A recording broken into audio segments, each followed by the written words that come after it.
Coucou à tous, j'espère que vous allez bien. On se retrouve pour un nouveau partage, une petite réflexion, comme j'aime bien vous en proposer de temps en temps. Alors comme d'habitude, vous prenez ce qui vous parle, ce qui vous est utile, ce qui résonne pour vous, et puis le reste, vous le poussez tranquillement de côté.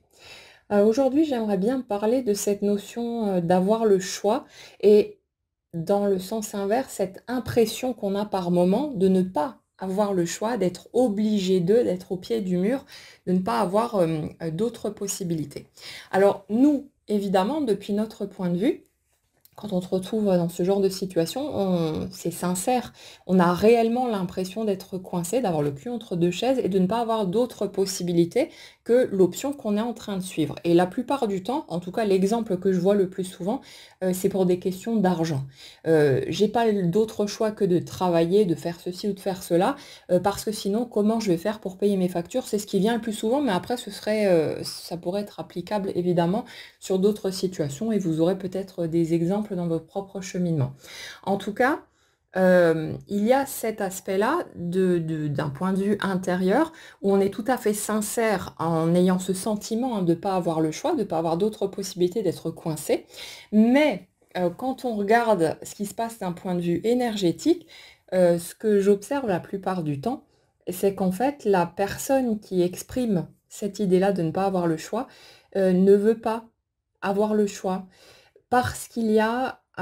d'autres choses en jeu que ce qui est évoqué, ce qui est perceptible au premier plan.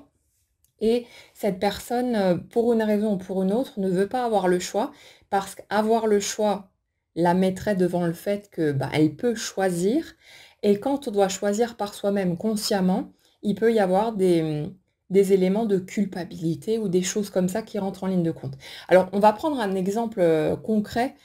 qui vous permettra peut-être de voir un petit peu la chose de façon plus pratique. Prenez l'exemple d'une jeune maman qui vient d'avoir son bébé il y a quelques mois et qui se prépare à retourner au travail. Le truc, c'est que la plupart du temps, en tout cas, quand on est jeune maman, on a envie de passer du temps avec son bébé, on a envie d'être là pour les premières fois, pour tous les moments importants, et puis on veut profiter en fait de cette période-là particulière. Et il y a tout cet aspect-là à prendre en ligne de compte. Mais le truc, c'est que on n'a pas des besoins figés, si vous voulez, on a des besoins à une multitude de niveaux. Et en tant que femme, en tant que maman, mais pareil pour les hommes, hein, évidemment, on a aussi besoin de pouvoir s'épanouir personnellement, professionnellement aussi, de pouvoir faire des choses pour soi, de se sentir évoluer et de ne pas, si vous voulez, être réduite à un seul rôle, même si il nous tient à cœur et même s'il est important à nos yeux. Mais dans ce genre de cas de figure, ce que je remarque souvent, et ce que j'ai ressenti déjà de mon côté quand ma fille était petite, c'est cette espèce de dualité, cette espèce de culpabilité à envisager de prendre le temps dont on dispose pour pouvoir se concentrer sur notre carrière, sur nos projets, sur ce qu'on a envie de faire pour soi-même, en suivant simplement nos envies, notre appel intérieur. Et il y a très souvent ce truc qui fait que pour ne pas avoir à choisir, parce que c'est trop dur, parce qu'il y a la culpabilité qu'on se sent complètement déchiré finalement entre deux pôles qui sont importants pour nous, inconsciemment, on va appeler des difficultés qui vont nous obliger, entre guillemets, ou nous donner l'impression, en tout cas, qu'on est obligé de choisir une direction plutôt qu'une autre pour se déculpabiliser et pour pouvoir justifier finalement le choix qu'on fait en ayant l'esprit un petit peu plus tranquille. Pour reprendre l'exemple de la jeune maman, ça va être, je fais en sorte inconsciemment, bien sûr, hein, c'est jamais un choix volontaire, mais au niveau de mon énergie va attirer des situations qui ne vont pas me permettre de gagner suffisamment d'argent avec peu de temps de travail, par exemple, de sorte que je sois obligée de passer plus de temps sur mes projets, sur mon travail, pour pouvoir gagner suffisamment d'argent pour payer mes factures et faire tout ce qu'il y a à faire. Comme ça, j'ai une excuse, un prétexte valable à mes yeux pour pouvoir passer moins de temps avec mon enfant, même si j'ai envie de passer du temps de ce côté-là. Alors, c'est un exemple parmi tant d'autres, et c'est schématisé grossièrement, bien sûr, c'est plus complexe que ça, hein, ce qui se passe pour nous, mais en gros, c'est ça l'idée. Et même si ça, ça concerne pas forcément, cet aspect de la vie, le fait d'être parent, ça peut être pour plein de choses différentes où on se retrouve dans des situations où il y a ce déchirement, qui se met en place parce qu'il y a plusieurs choses qui nous importent et en même temps, on a cette conscience, ben, de ce temps, qui n'est pas infini, ces journées qu'on peut pas, diviser, en 50 000 éléments, où on est obligé finalement de faire des choix, de répartir ces 24 heures dont on dispose, tout en conservant un certain équilibre et en ne se privant pas, par exemple, de nos heures de sommeil et de toutes les choses qui sont essentielles, bah, juste pour rester debout et continuer à avancer. Donc le truc, c'est que, très souvent, quand on va avoir cette impression d'être au pied du mur, d'être coincé, de ne pas avoir le choix et qu'on va s'entendre en plus, dire dire cette fameuse phrase, «J'ai pas le choix», mais tu vraiment que je peux faire autrement avec un ton révolté, hein, la plupart du temps, quand quelqu'un va nous dire quelque chose, bah, il y a cette idée derrière qu'en fait, on a le choix, mais qu'on ne veut pas l'avoir parce que ce serait trop dur pour nous, tout simplement, de, de se sentir vraiment libre de faire les choses qu'on a envie de faire, de devoir choisir en fait entre 2 choses qui comptent pour nous, 2 choses ou plus évidemment, et de se positionner par rapport à ça. Et quand les questions de culpabilité, de souffrance aussi, hein, que ça peut générer, sont trop importantes parce que il y a cette idée de sacrifice. Dans l'idée de faire un choix, il y a cette idée de si je choisis telle direction, ça veut dire que je vais sacrifier un autre morceau. Et même si on ne le sacrifie pas à 100%, mais il y a quand même ce temps, si vous voulez, qui est perdu et qu'on ne pourra pas rattraper. Pour reprendre l'exemple de la jeune maman, si elle décide de se consacrer de façon assez forte à son activité professionnelle, à ses projets, à toutes ces choses-là, il y a cette conscience, même si on ne le capte pas forcément sur le coup, mais il y a une part de nous qui est parfaitement consciente du fait que le temps qu'on ne va pas prendre là-dessus pour le passer avec ses enfants, c'est du temps qui sera perdu et qu'on ne pourra pas rattraper. Et vous voyez, quand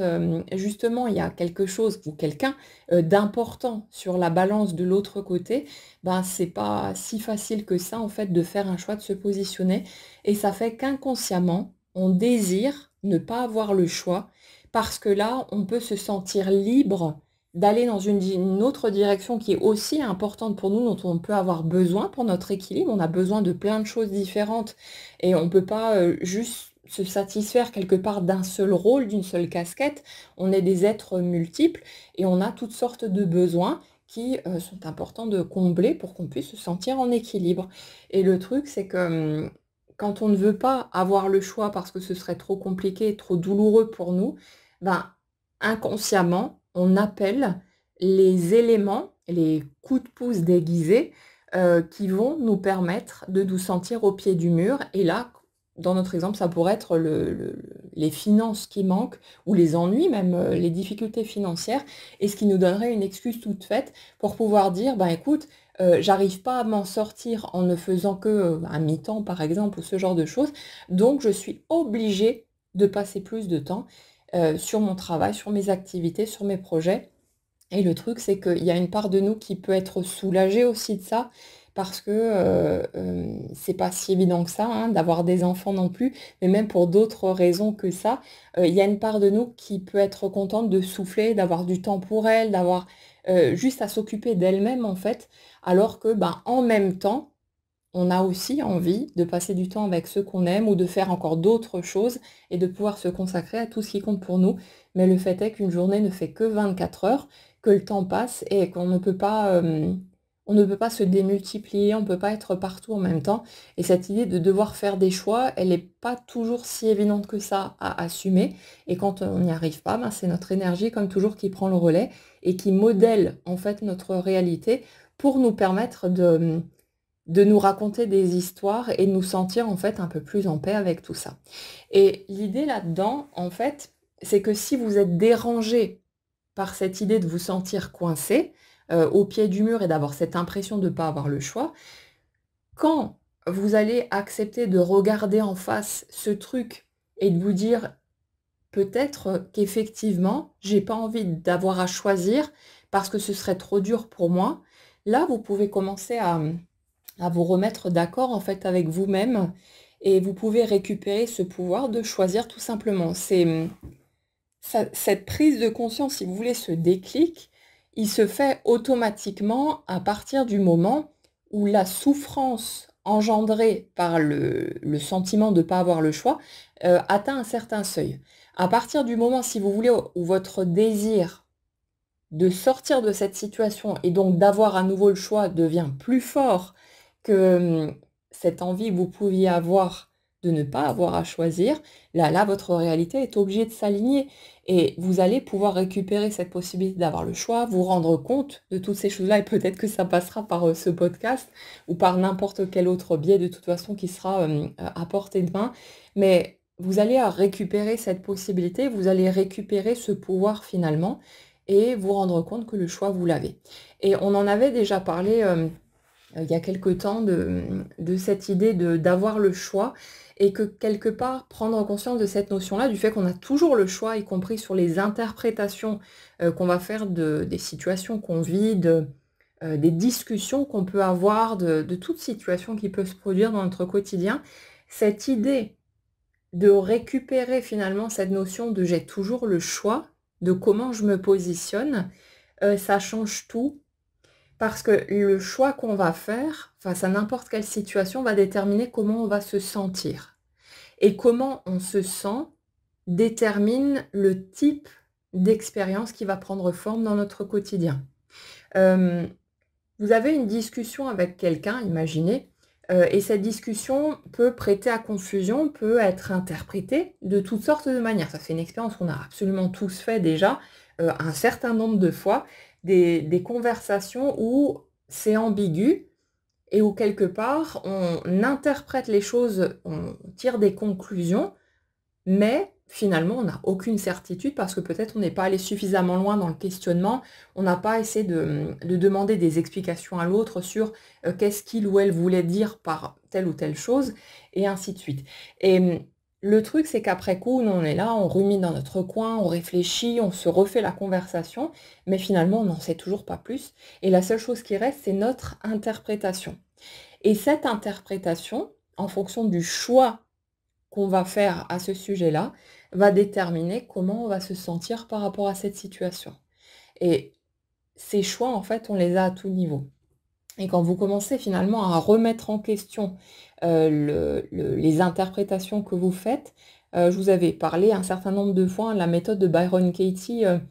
qui consiste à se demander si notre façon de regarder les choses, est-ce que c'est vrai? Est-ce que c'est vraiment quelque chose de réel, de concret? Ou est-ce que finalement c'est un point de regard, c'est un point de vue personnel qui pourrait être finalement très différent si on acceptait de regarder les choses d'un petit peu plus loin? Donc il y a toujours ce truc de se rendre compte en fait que c'est nous qui choisissons la manière dont on considère les expériences qui nous arrivent. Ce fameux truc du verre à moitié plein ou à moitié vide. Et le point important là-dedans, c'est que le choix qu'on va faire va déterminer comment on se sent.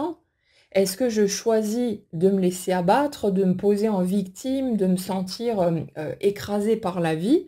et d'avoir l'impression que c'est la fatalité, que ça me tombe toujours dessus et que machin et tout? Ou est-ce que je choisis de chercher des côtés positifs, de chercher quelque chose à tirer de cette situation et de faire confiance tout simplement au processus de la vie et de me dire mais on verra bien, on ne sait pas comment la vie peut évoluer, de quelle manière les choses peuvent se produire d'une manière ou d'une autre. Donc, il y a toujours ce choix en fait qui se pose sur absolument tout. Et ce choix qu'on va faire détermine comment on va se sentir. Et le truc en fait, c'est que à partir du moment où on prend conscience de cette idée d'avoir toujours le choix finalement, on ne peut plus se poser en victime. On peut plus être là à dire oui, c'est l'autre qui m'a fait ça parce qu'il ou elle a dit ceci ou cela, c'est à cause de l'autre que je me sens comme ci ou comme ça. Non, l'autre a fait ce qu'il a fait, c'est bien ou mal, c'est à nous de voilà, d'estimer tout ça, mais le truc c'est que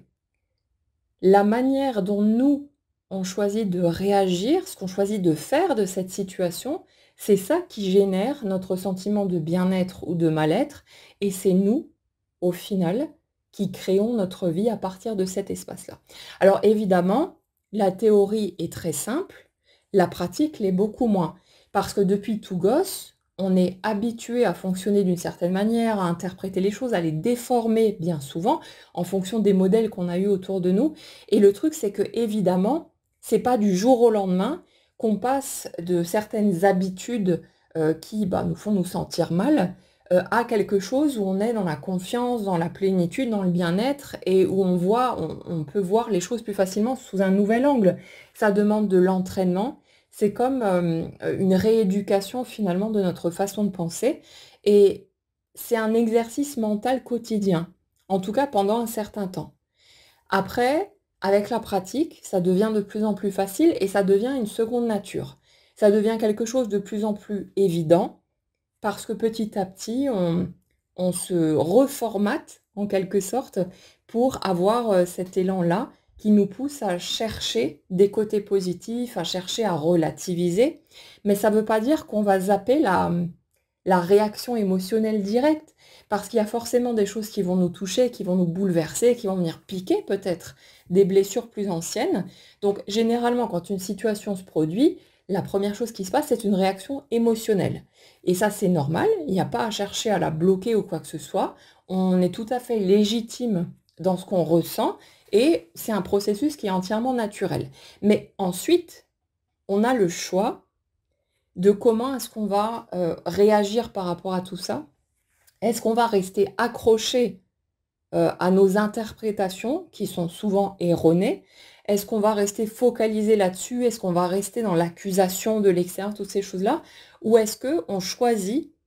d'aller chercher un autre angle de vue? Est-ce qu'il y a d'autres possibilités? Est-ce que peut-être la façon dont j'interprète les choses pourrait être erronée? Est-ce que je pourrais juste être dans mon émotion et peut-être ne pas voir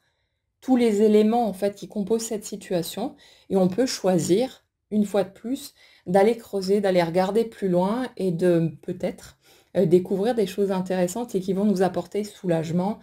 sentiment d'apaisement et tout un tas de choses qui vont vraiment nous faire du bien. Et ça, en fait, les amis, c'est des petites graines qu'on sème dans notre vie. Et même si c'est par toutes petites touches, ça n'a aucune importance, parce qu'à chaque fois que vous faites un choix qui vous permet de vous sentir un tout petit peu mieux, ne serait-ce que millimètre par millimètre, vous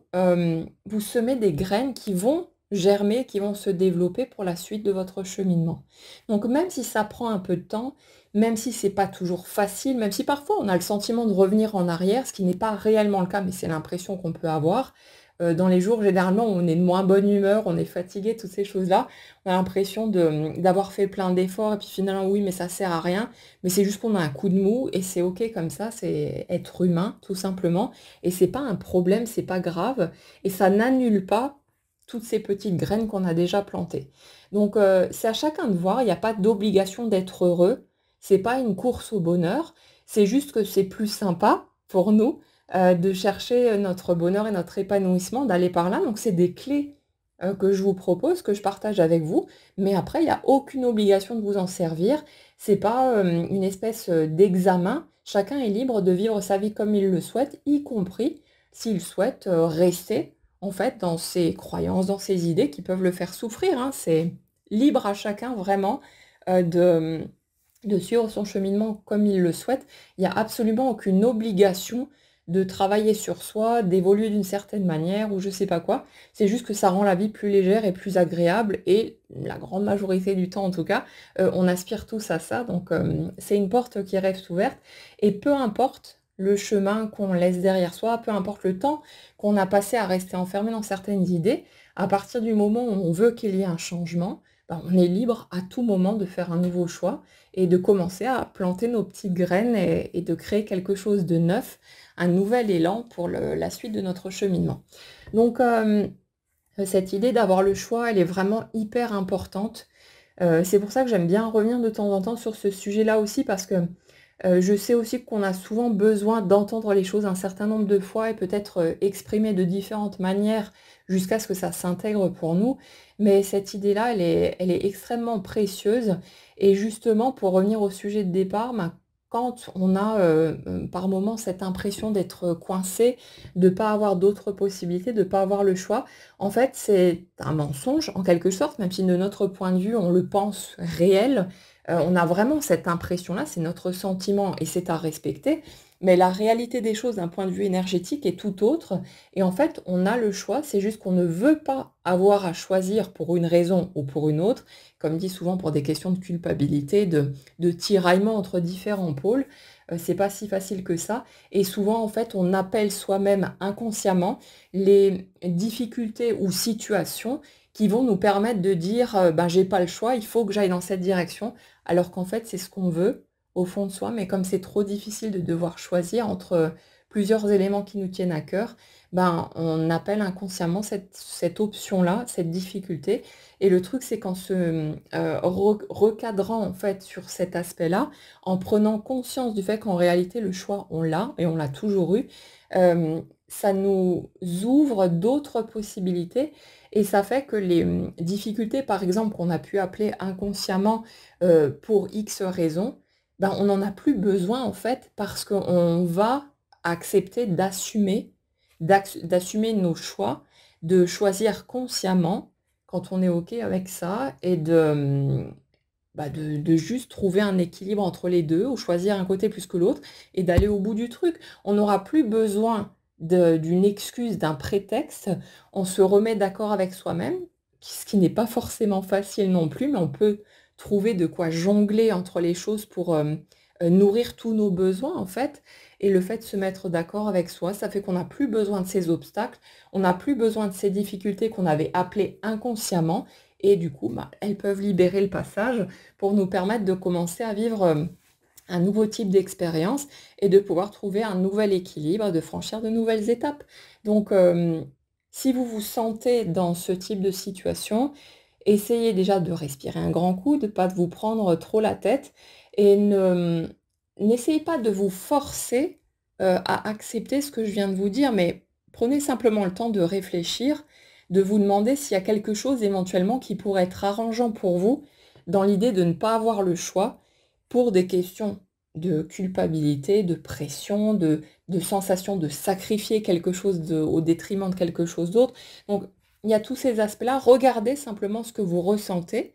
et sachez que c'est pas parce que vous prenez conscience des choses que vous êtes obligé d'agir différemment non plus. Vous pouvez simplement vous dire, ok, ben maintenant je comprends pourquoi il y a ces obstacles, pourquoi j'avais besoin de ça, mais ça vous donne pas l'obligation de faire les choses différemment. Vous pouvez juste reconnaître ce qui se passe et l'avantage c'est que vous serez plus en paix avec vous-même tout en continuant à avancer comme vous choisissez de le faire. Mais là, ce sera en conscience et plus en ayant l'impression de subir une situation contre laquelle vous ne pourriez rien faire. Et ça, c'est très important.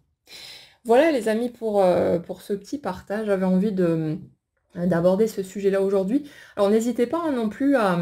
bah, soit de poser des questions, proposer des sujets en fait dans les commentaires, parce que c'est vrai qu'on a déjà abordé tellement de choses que ben, par moment j'ai l'impression d'avoir fait un peu le tour et je ne sais pas forcément quoi partager d'autre, qu'est-ce qui pourrait vous être utile. Donc n'hésitez pas ben, à faire des propositions et puis parfois on verra en fonction de l'inspiration ou de ce qui pourrait être utile au plus grand nombre pour d'autres partages de ce type au fur et à mesure. Et puis voilà. Prenez bien soin de vous, quoi qu'il en soit. Passez une belle journée, une belle soirée en fonction de l'heure à laquelle vous écouterez tout ça. Et je vous dis à bientôt.